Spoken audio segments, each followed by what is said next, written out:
जय मां रामचंडी जय शनिदेव आज शुभ शनिवार हमको आओ सब भल थाउन खुशी थी थाउन आज कविता हूँ आम शिक्षा दिग उपरे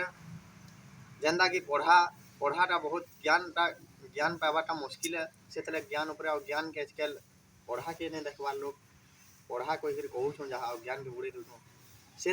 आजकल पढ़ा बोली कविता किए देखे नहीं ने जदि देखे ने शिक्षा पाँच बोले भावे मोर एतकी विनती है अब भल लगले भल कमेंट करूँ सब्सक्राइब करूँ लाइक करूँ जे भी पढ़ुचे